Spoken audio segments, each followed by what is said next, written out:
மணப்பெண்ணின் பிரத்யேகமான திருமணம் விவாஹா தி சென்னை சில்க்ஸ். கோவிலுக்கு வெளிப்படையாக செல்வது வரவேற்கத்தக்கது. இது திராவிட கழகத்தை சேர்ந்த தலைவர் வீரமணி எப்படி பார்ப்பாரு? எப்படி வேணா தமிழ்நாடு அதை தாண்டி வந்தாச்சுங்க. லாரன்ஸ் அவர்கள் வருவது, அவர் நிறைய சமூக பணிகளை செஞ்சிருக்கிறாரு, நிறைய குழந்தைங்களுக்கு எல்லாம் உதவி செஞ்சிருக்கிறாரு. அதெல்லாம் ஒரு பாசிட்டிவ் இமேஜ் அவருக்கு இருக்கு. பட் இன்று வீடியோவை பார்த்து எனக்கு கிடைத்த ஐடியா வந்து தாவேகாவை நோக்கி தான் அவர் பயணிக்கிறாரோ. ராகவா லாரன்ஸ் போட்டியிட வேண்டும் என்றால் திருச்சி கிழக்குங்கிறது ஒரு மோசமான தொகுதியாக இருக்காது. ஐபிசி தமிழ் நேயர்களுக்கு வணக்கம். இன்றைய சிறப்பு நேர்காணலில் நம்மோடு இணைந்திருக்கிறார் அரசியல் விமர்சகர் சுமன் சி ராமன் அவர்கள். வணக்கம் சார். வணக்கம் சர்மா. தமிழ்நாட்டு முதலமைச்சர் கர்நாடகாவில் இருக்கக்கூடிய மூகாம்பிகை கோயிலில் வழிபாடு நடத்தி முடிச்சிருக்காரு. டெல்லியில அந்த மீட்டிங் நடைபெற்று முடிஞ்சது.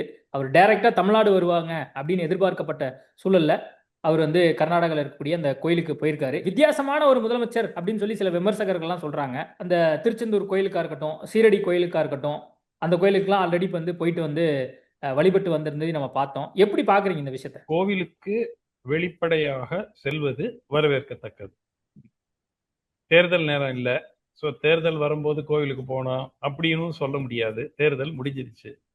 அப்போ கோவிலுக்கு போறாருன்னா அவர் அது மிகவும் வரவேற்கத்தக்க ஒன்று. தமிழ்நாட்டுல பர்டிகுலரா முன்பு இருந்த திராவிட மாடல் தலைவர்கள் எல்லாம் எப்படி கோவிலை பார்த்தாங்க அப்படிங்கிறது நமக்கு எல்லோருக்கும் தெரியும். ஸோ அதனால இது எம்ஜிஆர் அவர்கள் பலமுறை கொல்லூர் மூகாம்பிகை கோவிலுக்கு சென்றிருக்கிறார். அதே போல இவரும் இளையராஜா அவர்கள் அடிக்கடி மூகாம்பிகை கோவிலுக்கு போவாரு. பல பிரபலங்கள் அங்கு செல்வார்கள். ஸோ அதனால இது ஒரு I see it as a matter of faith, personal matter. ஆரோக்கியமான ஒரு விஷயம். சர்ச்சுக்கு போறது, தர்காவுக்கு போறது, கோயிலுக்கு போறது, எல்லாத்துக்கும் போறதுங்கிறது ஒரு நல்ல விஷயம். எல்லா மதங்களையும் நேசித்து செல்வதுங்கிறது வரவேற்கத்தக்க. அதை வெளிப்படையா அவர் எக்ஸ்பிரஸ் பண்றாரு அந்த ஃபெய்த்தை அப்படின்னு நீங்க சொல்றீங்க. ஆல்ரெடி என்ன தப்பு? எல்லா ஃபெய்த்தும் தானேங்க அவர் எக்ஸ்பிரஸ் பண்றாரு. இப்போ இதுக்கு முன்னாடி இருந்தவங்க ஒரு செலக்டட் ஃபெய்த் மட்டும் தான் எக்ஸ்பிரஸ் பண்ணுவாங்க. ஸோ ஒரு தீபாவளிக்கோ ஒரு விநாயகர் சதுர்த்திக்கோ அவங்க ஒரு வாழ்த்து கூட தெரிவிக்கிறதுக்கு ஒரு மனசு இல்லாத முதலமைச்சர்கள் எல்லாம் நம்ம பார்த்திருக்கோம். ஸோ அதனால இவர் செய்யறதுல என்ன தப்பு இருக்கு? திருச்சியில கேம்பெயின் பண்ணும்போது சர்ச்சுக்கு போனாருல்ல, தர்காவுக்கு போனாருல்ல, கோயிலுக்கு போறாருல்ல, என்ன தப்பு? இப்ப கூட ஒரு விமர்சனமா என்ன வரும்னா, அவரு சீரடி போயிட்டு வந்துட்டாரு, திருச்செந்தூர் கோயிலுக்கு போயிட்டு வந்துட்டாரு, அதே மாதிரி கர்நாடகாவில் கூடிய மூகாம்பிகை கோயிலுக்கு போயிட்டு வந்துட்டாரு. அவரு அடிப்படையில ஜோசப் விஜயா இருக்கிறதுனால இன்னும் வேளாங்கண்ணிக்கெல்லாம் போவே இல்லையே அப்படிங்கிற ஒரு பார்வையும் வைக்கப்படும். ஆல்ரெடி அவர் போறதா இருந்தது, அது பல்வேறு காரணங்களால அது போகாம முடிஞ்சது அப்படிங்கிறது. மேபி இன்னும் 2 வாரம் கழிச்சு போகலாமே. இது என்ன ஆர்டர் போட்டு யாரு விமர்சனம் வைக்கிறாங்கிறத வச்சுதான் போகணுமா? It's a faith is a personal matter. திமுகவை சார்ந்தவர்களும் திராவிட கழகத்தை சார்ந்தவர்களும் எப்படி பார்ப்பாங்க? நீங்க ஆல்ரெடி சொன்னீங்க முக ஸ்டாலின் முன்னாடி இருந்த தலைவர்கள்லாம் வெளிப்படையா எக்ஸ்பிரஸ் பண்ணதில்லை. இது திராவிட கழகத்தை சேர்ந்த தலைவர் வீரமணி எப்படி பார்ப்பாரு? இவர் என்ன சும்மா இருக்காரு அப்படின்னு எப்படி வேணா தமிழ்நாடு அதை தாண்டி வந்தாச்சுங்க. தமிழ்நாடு அதை கடந்து வந்தாச்சு. அந்த ஒரு பாய்சனஸ் ஐடியாலஜியை தாண்டி தமிழ்நாடு வந்தாச்சு. விஜயினுடைய வெற்றியே அதுக்கு ஒரு எக்ஸாம்பிள் தான். தமிழ்நாடு என்னை பொறுத்த வரைக்கும் 21 நடந்ததே ஒரு அன்எக்ஸ்பெக்டட்னா திரு ஸ்டாலின் மீது நம்பிக்கை வைத்து வந்ததே தவிர ஏதோ திமுகவின் சித்தாந்தத்தின் மீது மக்களுக்கு அப்படியே ஆர்வம் அவர்கள் வாக்களித்தார்கள் என்று நான் நினைக்கவில்லை. 2021 நடந்தது. ரொம்ப நாளா இருக்காரு கலைஞருடைய மகன், அவருக்கு ஒரு வாய்ப்பை கொடுத்து பார்ப்போம் அப்படிங்கிற பேசிஸ். பிளஸ் அதிமுக 10 வருஷம் இருந்துட்டாங்க. ஒரே கவர்மெண்ட் இருக்கக்கூடாது தொடர்ந்து அவ்வளவு நாள். அதனால மாற்றம் அதுதான் வந்ததே தவிர இது இஸ் இண்டிகேஷன். விஜயுடைய வெற்றி தமிழ்நாடு அதனாலதான் பணத்தை தாண்டி வாக்குகளை போட்டிருக்காங்க, ஜாதியை தாண்டி வாக்குகளை போட்டிருக்காங்க, மதத்தை தாண்டி வாக்குகளை போட்டிருக்காங்களா இல்லையா? So that is a rejection of the ideology of DMK. இத கிறிஸ்தவ சமுதாய மக்கள் எப்படி பார்ப்பாங்கன்னு நினைக்கிறீங்க? எந்த தவறு எப்படி தப்பா நினைக்க மாட்டாங்க. அதுதாங்க இது இந்த பிளவுபடுத்தி ஐயோ அவர் கோயிலுக்கு போறாரு, நாளைக்கு சர்ச்சுக்கும் போவாரு, நாளைக்கு தர்காவுக்கும் போவாரு. தப்பு கிடையாது, அது தப்பே கிடையாது. அப்படிதான் தமிழ்நாட்டுல காலமாக எந்தவித பிரச்சனை இல்லாமல் அதுக்கு பிறகு இந்த ஒரு 60-70 ஆண்டு காலமாக எல்லாத்தையும் வந்து ஒரு காமாலை கண்ணுன்னு வாங்க ஜாண்டிஸ்ட் ஐயை வைத்து பார்ப்பது அப்படிங்கிறது இப்போ ஒரு 50-60 வருஷமா வந்த ஒரு பிலாசபி. எம்ஜிஆர் ஜெயலலிதா போன்றவர்கள் பாதையில இவரும் பயணிக்கிறார் அப்படின்னு சொல்லி ஆல்ரெடி வந்து சில பேர் வந்து சொன்னாங்க. காரணம் என்னன்னா வெளிப்படையா வந்து அவரு அந்த மீடியாட்ட அணுகாத விஷயமா இருக்கட்டும், அதே மாதிரி ரொம்ப சீக்ரசி மெயின்டைன் பண்றதா இருக்கட்டும், அவருடைய கேம்ப் ஆபீஸ் எங்க இயங்குது அப்படிங்கறது வந்து யாருக்கும் தெரியாம இருக்கிறதா இருக்கட்டும், அதிமுகவினுடைய முன்னாள் தலைவர்கள் அந்த பாதையே அவர் தேர்ந்தெடுத்து பயணிக்கிறார் அப்படிங்கிற பார்வையெல்லாம் முன்னெடுத்து வைக்கிறாங்க. நீங்க எப்படி பாக்குறீங்க இதை? எம்ஜிஆர் அவர்களும் ஜெயலலிதா அவர்களும் மிகப்பெரிய தலைவர்கள். கிட்டத்தட்ட 32 ஆண்டு காலம் அதிமுக ஆட்சி நடத்துவதற்கான மூல காரணம் எம்ஜிஆர் அவர்களும் ஜெயலலிதா அவர்களும் தான். அதனால அவங்களுடைய ஃபுட் ஸ்டெப்ஸ்ல போறதுங்கிறது வந்து ஏதோ பெரிய ஒரு குற்றம் போல பார்க்க முடியாது. அது வரவேற்கத்தக்கது தானே. அவர்கள் செய்த சில தவறுகளை செய்யாமல் அவர்கள் சென்ற பாதையை அவர் நடந்தார்னா அதுல என்ன தப்பு? வரவேற்கத்தக்கது தானே இது. இல்ல அரசாங்க ரீதியாகவும் அப்படிதான் வந்து பயணிக்கிறாரு. கோயிலுக்கு போறதா போயிட்டு வந்தாங்களோ அங்க போறாங்க. இல்ல அரசாங்க ரீதியாக நான் சில விஷயங்கள் வந்து நான் வந்து ஏத்துக்க மாட்டேன். அதுல ஒண்ணு வந்து அவர் பத்திரிகையாளர்களை சந்திக்காது. மோடி பண்றாரு அப்படின்னா மோடி பண்றது தப்பு தான். அதை நம்ம சொல்லிட்டு தான் இருக்கோம். 10 வருஷமா சொல்லிட்டு இருக்கோம். அவர் மீடியாவை சந்திக்கணும், கடுமையான கேள்விகளுக்கு பதில் சொல்லணும், விமர்சனங்கள் இருக்கும், அதை எதிர்கொள்ள வேண்டும். இதெல்லாம் நம்ம சொல்லிட்டு இருக்கோம். அவர் ஒரு தப்பு செய்யறாருங்கிறதுனால இவர் செய்யறது சரி என்று ஆகிவிடாது. இவர் செய்யறதும் தப்பு. ஆனால் பல விஷயம் ஒரு மாதம் ஆகியிருக்கிறது. ஒரு புது அரசு வந்திருக்கிறது. மிகவும் யாருமே எதிர்பார்க்காத வகையில் ஆட்சி அமைத்திருக்கிறார்கள். அரசியல் அனுபவம் இல்லை. கொஞ்சம் டைம் கொடுப்போம். சில நடவடிக்கைகள் ஒரு திருப்தி அளிக்கும் வகையில் இருக்கின்றது. ஸோ அதனால let us give him time. எல்லாத்துக்கும் ஒரு குத்தம் கண்டுபிடிச்சு அவர் ஏன் இதை பண்றாரு, ஏன் அதை பண்றாரு, இன்னைக்கு ஏன் காலையில கோயிலுக்கு போனாரு, மத்தியானம் ஏன் எங்க சர்ச்சுக்கு போலன்னு கேட்டுட்டே இருக்க முடியுமா? ரஜினி அரசியலுக்கு வருவாரா மாட்டாரா அப்படின்னு வந்து அவரு வர்ற டைம்ல வந்து எல்லாரும் எதிர்பார்த்து காத்துட்டு இருந்தாங்க. கடந்த ஒரு சில நாட்களாக வந்து ஆக்டர் ராகவா லாரன்ஸ் அவர்கள் எந்த கட்சியில சேர போறார், அண்ணாமலை தொடங்க போற அந்த கட்சியில வந்து சேர போறாரா இல்ல தாவேக்கால இணைய போறாரா அப்படிங்கிற கேள்வி இருந்தது. இன்னைக்கு அதிகாரப்பூர்வமா வந்து அவரே அறிவிச்சிட்டாரு, நான் வந்து அரசியலுக்கு வரப்போறேன் அப்படின்னு வந்து சொல்லியிருக்காரு. அம்மாவோட அனுமதி பெற்றாச்சு, அடுத்து மக்களுடைய அனுமதியும் பெறணும் அப்படின்னு வந்து அவர் குறிப்பிட்டு பேசி கமெண்ட்ஸ் பண்ணுங்க, கருத்துக்களை தெரிவிங்க அப்படின்னு வந்து சொல்லியிருக்கிறாரு. அவர் எந்த கட்சிக்கு போறதுக்கு வாய்ப்பு இருக்கு? அவரு ஒரு சில இடங்கள்ல நடிகர் விஜய குறிப்பிட்டே வந்து நண்பர் அப்படின்னு சொல்லி குறிப்பிட்டு வந்து பேசியிருந்தாரு. அதையும் நீங்க பார்த்திருப்பீங்கன்னு நினைக்கிறேன். எப்படி பாக்குறீங்க இவருடைய அந்த அரசியல் வருகையை? விஜயுடைய வெற்றிக்கு பிறகு பல திரைத்துறையை சேர்ந்தவர்கள் அரசியலுக்கு வருவதற்கு முயற்சிப்பதற்கு வாய்ப்பு இருக்கிறது. ஏங்க அவர் வந்து சிஎம் ஆயிட்டாருங்க ஒரே 2 வருஷத்துல, நம்ம கூட ட்ரை பண்ணி பார்ப்போமே அப்படிங்கிற ஒரு ஃபீலிங் நிறைய பேருக்கு வரும். இன்ஃபேக்ட் அண்ணாமலைக்கே அந்த விஜயுடைய வெற்றி தான் அவர் வந்து பிஜேபியை விட்டு வெளியே வந்ததுக்கெல்லாம் ஒரு காரணமாக இருக்கலாம். ஒரே காரணம் இல்லை, ஒரு காரணமாக இருக்கலாம். அதனால நம்ம பார்க்க வேண்டியது இப்ப அவர் திரு லாரன்ஸ் அவர்கள் வருவது, அவர் நிறைய சமூக பணிகளை செஞ்சிருக்கிறாரு, நிறைய குழந்தைங்களுக்கு எல்லாம் உதவி செஞ்சிருக்கிறாரு. அதெல்லாம் ஒரு பாசிட்டிவ் இமேஜ் அவருக்கு இருக்கு. பட் இன்று வீடியோவை பார்த்து எனக்கு கிடைத்த ஐடியா வந்து தாவேக்காவை நோக்கி தான் அவர் பயணிக்கிறாரோ அப்படிங்கிறது தான் எனக்கு கிடைத்த இது. பட் அப்கோர்ஸ் நிறைய பேர் ஏன்னா நான் வந்து தொலைபேசியில நான் பேசினேன் அப்படின்னு வந்து பேசினாரு. ஆமா, தொலைபேசியில நான் பேசினேன்னு சொல்றாரு. அவருடைய வெற்றியை தான் எடுத்துக்காட்டா காட்டுறாரு. சோ எனக்கு என்னன்னா ஒரு வேளையை அவர் தாவேக்காவை நோக்கி தான் பயணிக்க கூடும் அப்படிங்கிறது தான் என்னுடைய திங்கிங். வெயிட் பண்ணி பார்ப்போம். அவர் தான் சொல்லியிருக்காருல்ல, மக்கள் என்ன சொல்றாங்க, அவருடைய ஃபேன்ஸ் என்ன சொல்றாங்கிறத கேட்டுட்டு முடிவெடுப்பேன் இருக்காரு. அவரோட கமெண்ட்ஸ்ல சில கமெண்ட்ஸ் நான் படிச்சேன். அதுல சில பேர் வந்து இந்த நடிகர் கூட்டம் பின்னாடி போயிடாதீங்க, அண்ணாமலை கூட்டத்துக்கு பின்னாடி போங்க, அண்ணாமலை கட்சிக்கு போங்க அப்படின்னு வந்து சொல்றதையும் நம்ம பார்த்தோம். அதே நேரத்துல அவர் அந்த வீடியோ தொடங்கும் பொழுது ஒரு முக்கியமான விஷயத்தை குறித்து வந்து பேசினாரு. திருச்சி கிழக்கு தொகுதியில நான் நிக்க போறேன் அப்படின்னு சில கருத்துக்கள்லாம் வருது அப்படின்னு வந்து அதை கூட குறிப்பிட்டு பேசியிருந்தாரு. ஒருவேளை தாவேக்காவுல லாரன்ஸ் இணைந்தால் திருச்சி கிழக்கு தொகுதியில தான் அவர் போட்டியிட போறாரா? அந்த மாதிரி வாய்ப்பை வந்து முதலமைச்சர் நிச்சயமாக திருச்சி கிழக்கு தொகுதியில வந்து சிறுபான்மையினர் அதிகமாக இருக்கக்கூடிய ஒரு தொகுதி, ஏற்கனவே நம்ம பார்த்திருக்கிறோம். அதனால வந்து அங்கு நிற்கலாம். அப்கோர்ஸ் தாவேக்கா வந்து ஜாதி மதத்தை தாண்டி வேட்பாளர்களை நிறுத்தி இருக்கிறார்கள், வெற்றி பெற்றும் இருக்கிறார்கள்ங்கிறது உண்மை. ஆனால் ராகவா லாரன்ஸ் போட்டியிட வேண்டும் என்றால் திருச்சி கிழக்குங்கிறது ஒரு ஒரு மோசமான தொகுதியாக இருக்காது.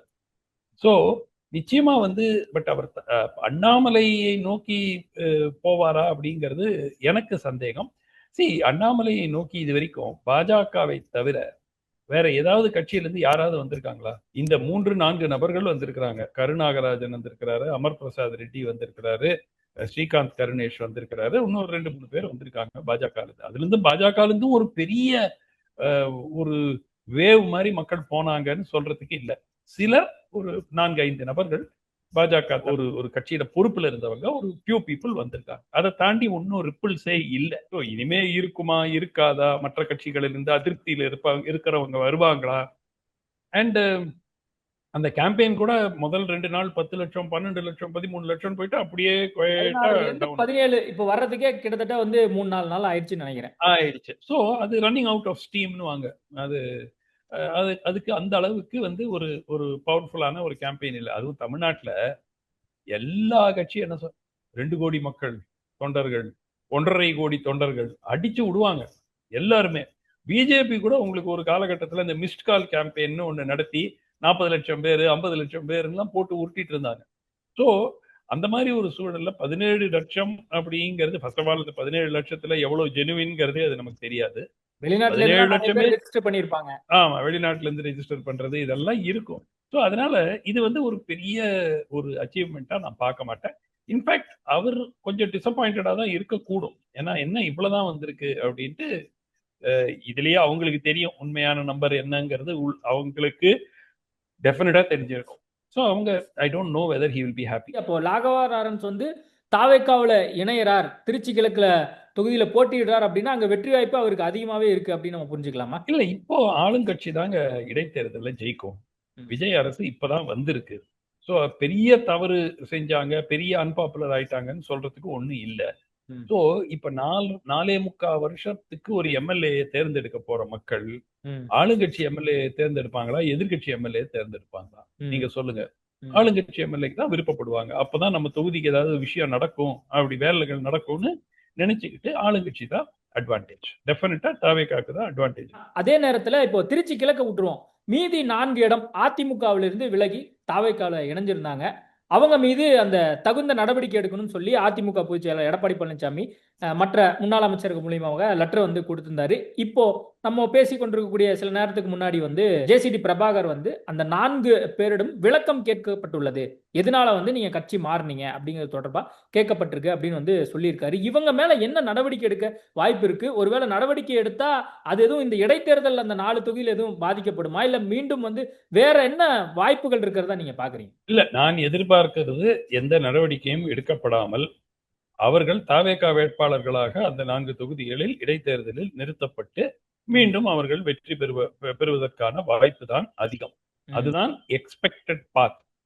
இதை தாண்டி எது வந்தாலும் அது வந்து ஒரு எதிர்பாராத ஒரு நிகழ்வாகத்தான் இருக்கும். சபாநாயகரை பொறுத்த வரைக்கும் ராஜினாமா பண்ணிட்டாங்க. அதனால இடைத்தேர்தல் ஏற்கனவே இந்த இடங்கள் காலியாக இருக்கிறது என்று கூறி ஒரு இடைத்தேர்தல் அறிவிக்கப்பட்டு விட்டது. இந்த சீட்ஸ் ஆர் வேக்கன்ட்.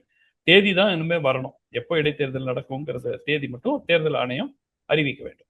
அதனால என்னை பொறுத்த வரைக்கும் இந்த 4 நபர்கள் திருப்பியும் தாவேகா வேட்பாளர்களாக போட்டியிடுவார்கள். மீண்டும் வெற்றி பெறுவதற்கு வாய்ப்பு இருக்கிறது. டெல்லி போயிட்டு வந்திருந்தாரு முதலமைச்சர்.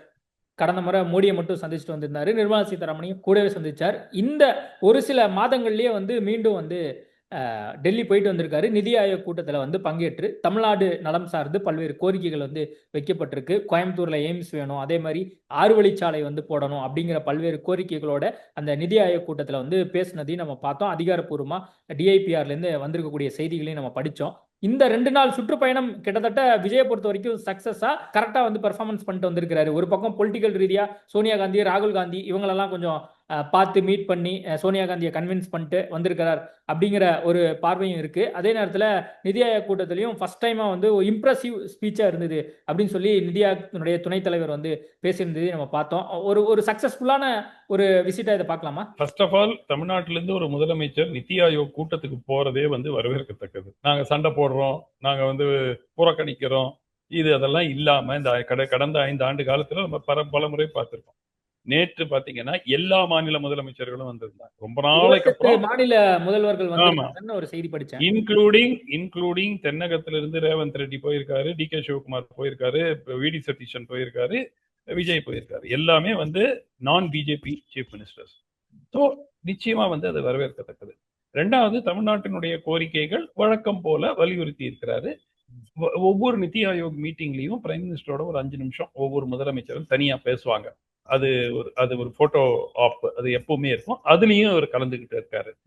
சோ இந்த இந்த சந்திப்பு மற்றும் அவர் பங்கேற்பு அப்படிங்கிறது ஒரு வரவேற்கத்தக்க நிகழ்வு. அதுல எந்த விதமான ஒரு ஒரு குறைபாடு அப்படின்னு சொல்றதுக்கு இல்ல. So you have to treat it as a successful visit. Already வந்து ஒரு மாசத்துல வந்து பொறுத்திருந்து தாங்க பார்க்கணும் அப்படின்னு சொல்லி இந்த அரசாங்கத்தினுடைய விஷன், அந்த இன்டென்ஷன் சரியா இருக்குன்னு நீங்க பாக்குறீங்களா? இல்ல, எனக்கு வந்து ரெஜிஸ்ட்ரேஷன் டிபார்ட்மெண்ட்ல ஆன்லைன் மூலமாக ப்ராசஸஸ் அதிகமா பண்ணாக்க லஞ்சத்தை குறைக்க முடியும் அப்படின்னு சொன்னது. ஒரு 4 ப்ராசஸுக்கு ஆன்லைன்ல பண்ணலாம். இன்னைக்கு கூட அது செய்தி ஒன்று வந்திருக்கு. மேலும் மேலும் புதிதாக ப்ராசஸோ ரெஜிஸ்ட்ரேஷனோ எல்லா ரெஜிஸ்ட்ரேஷனும் கடைசியில டாக்குமெண்ட் எல்லாம் அப்ரூவ் ஆகி முடிஞ்ச பிறகுதான் கடைசி ஸ்டேஜில் நேர்ல வந்தா போறோம் அப்படிங்கிற ரீதியா சொல்லியிருக்கிறாங்க. அது ரொம்ப ரொம்ப வரவேற்கத்தக்கது. ஏன்னா பத்திரப்பதிவு டிபார்ட்மெண்ட்ல தான் கரப்ஷன் டாப் 5 டிபார்ட்மெண்ட்ஸ்ல பத்திரப்பதிவு டிபார்ட்மெண்ட் இருக்கும் ஊழல்ல. அதனால அது ஒண்ணு. 2வது, இந்த நேரு மீது போடப்பட்ட கேஸ்ல ப்ராசிக்யூஷன் நடக்கலாம், செந்தில் பாலாஜி மீது போன்ற விஷயங்கள். இப்போ வைத்தியலிங்கம் வந்து ஓபன் பண்றதுக்கு இன்னைக்கு டிவிஎஸ்சி வந்து ஒப்புதல் கோரிக்கை வைத்திருக்கிறது எல்லாம் நிச்சயமா வந்து வரவேற்கத்தக்கது. ஏன்னா முந்தைய அரசுல வந்து இதெல்லாம் வந்து நிச்சயமா வந்து வெளியே வந்தே இருக்காது. எக்ஸ்போஸ் ஆனாலும் அதுல வந்து உட்கார்ந்து எந்த நடவடிக்கையும் எடுப்பதற்கான வாய்ப்பே இல்லை. ஸோ இது வந்து நான் டெஃபினட்டா ஒரு ஆன்டி கரப்ஷன் அப்படின்னு பார்க்கும்போது நிச்சயமா அந்த குவாரிகளுக்கு சீல் வச்சது டெம்பரரியா, இதெல்லாம் நிச்சயமா வரவேற்கத்தக்க நிகழ்வுகளா பார்க்கிறேன். இப்ப நிறைய சம்பவங்களை பார்க்கணும், டிரான்ஸ்பரண்ட் இருக்கு அப்படின்னு சொல்ல முடியுதா? டிரான்ஸ்பரண்டா இருக்கிற முயற்சியில் அவர் ஈடுபடுகிறார்கள். ஒரு விஷயம் நம்ம புரிஞ்சுக்கணும் சர்மா. டிரான்ஸ்பரண்டா விஜய் இருக்க வேண்டும் என்று நினைத்தாலும் அதிகாரிகள் வந்து எப்படி இதை திட்டங்களை செயல்படுத்துவாங்க அப்படிங்கிறது நம்ம உறுதியா அதை வந்து அவர் பார்த்து அவங்க பண்ற கவரப் எல்லாத்தையும் வந்து எக்ஸ்போஸ் பண்ணணும். ஏன்னா அவங்க அங்க இருக்கிறவங்க நிறைய பேர் பெருச்சாளி. அவர்கள் தான் இந்த கொள்ளையில ஏதோ வந்து அமைச்சர்கள் மட்டும் போய் காசு வாங்கின மாதிரி இல்ல. அதிகாரிகள் அமைச்சர் எவ்வளவு வாங்குறாங்களோ அதுல ஒரு ஒரு பெரும் பகுதி அதிகாரிகளும் வாங்கியிருக்கு. ஊழல் அப்படிங்கிறது it is from top to bottom. Not just political class மட்டும் ஏதோ திமுகல வந்து கரப்டா இருந்தாங்க, மற்றவங்க எல்லாரும் நேர்மையா இருந்தாங்கிற மாதிரி கிடையாது. ஸோ இதுல என்னன்னா இந்த அபிஷியல்ஸ் வந்து விஜய் வந்துட்டாரு, இனிமே நம்ம இன்னிலிருந்து நம்ம நேர்மையா இருக்கலாம்னு சொல்ல போறது இல்லை. அவங்களுடைய ட்ரிக்க அவங்க இன்னும் ட்ரை தான் பண்ண போறாங்க. எப்படி இது முதலமைச்சருக்கு தெரியாம பண்ணலாம் அப்படின்னு பார்ப்பாங்களே தவிர, திடீர் என்று இவர்கள் எல்லாம் உத்தமர்களாக இத்தனை ஆண்டு காலமாக வாங்கி வாங்கி பழக்கப்பட்ட நபர்கள் திடீர் என்று ஒரு நாள் ஒரு நல்ல முதலமைச்சர் வந்து விட்டார், இனிமேல் நாம் லஞ்சம் வாங்கக்கூடாது அப்படின்னு மாற போறாங்களா? இல்ல.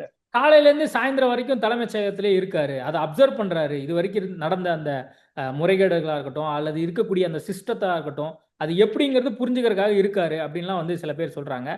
கூடுதலாக இப்ப இந்த மாதிரி விஷயங்களையும் அவர் கவனிப்பார் தானே? இல்லைங்க, ஒரு கவர்மெண்ட் செயல்படுவது உளவுத்துறையினுடைய இன்புட்ஸினுடைய அடிப்படையில். ஒரு முதலமைச்சருக்கு மிகவும் மிகவும் மிகவும் முக்கியம் என்பது அந்த உளவுத்துறையினுடைய இன்புட்ஸ்.